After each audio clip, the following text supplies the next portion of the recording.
Tell us people that were paramount in the church that were movers, that names that people that had Trinity at the top of their list of Well, what they wanted to do to keep the church going.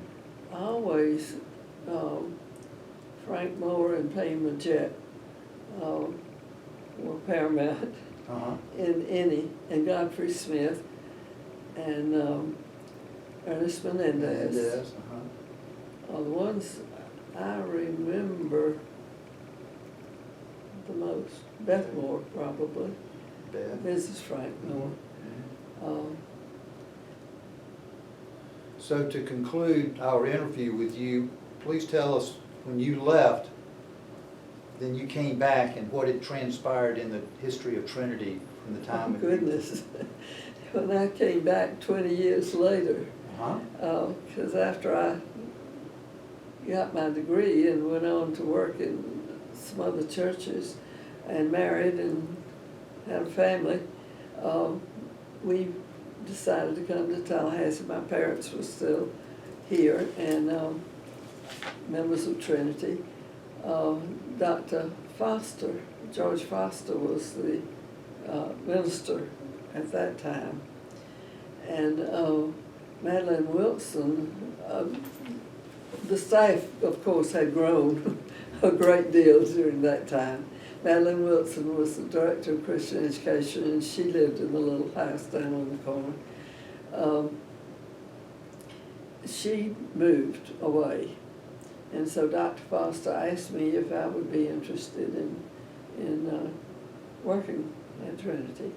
So I did, as the director of Christian education for several years until my daughter was born, and I stopped working for a while. And then when Walter Califf came, he wanted another staff position, and when that was approved, I became the assistant to the minister and the coordinator of older adult ministries, which we had not had before. And so that was a challenge for me because I had worked with children and youth most of the time. So it's been a good experience. And well, I had worked with elder care services for a little while before I came back to Trinity.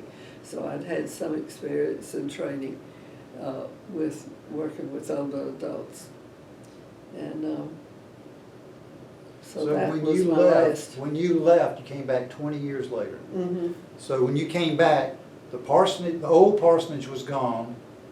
The 1893 church had been torn down. We are in the present sanctuary, Right. the 1964 sanctuary, and just new surroundings for you to do your job. Right, but at the same time, when Dr. Califf came, he had a church planning committee formed, and I was on that committee, and Elder Smith, Ms. Orson Smith, was the chair, I think.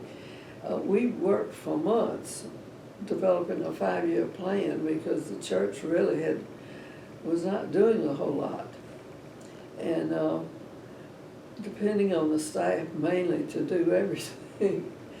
And so that committee met for, maybe 6 months, developing and visiting other churches, talking to other staff people around and finding out what other churches were doing and how they were doing it. And out of that came the renovation of Trinity Hall. We moved the children out for a number of months, and the young children met over at the Presbyterian Church with them. This was the early 80s then, I guess. Yeah. Early 80s, yeah. Yeah.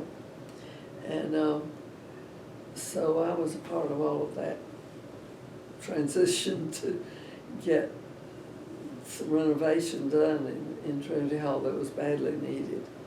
Did you work, do you remember formation of the preschool, or was that the time that you were gone?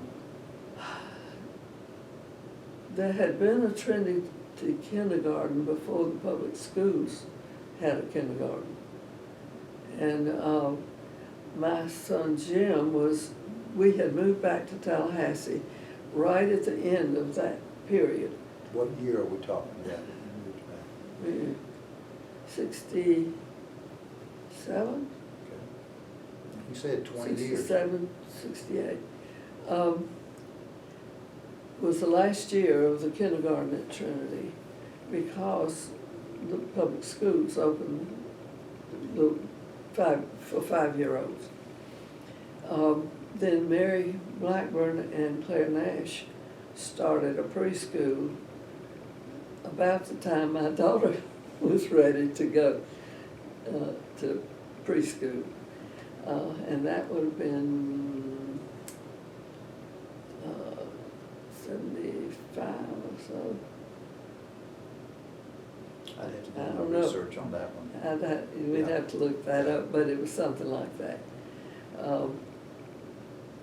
So that's when that program started.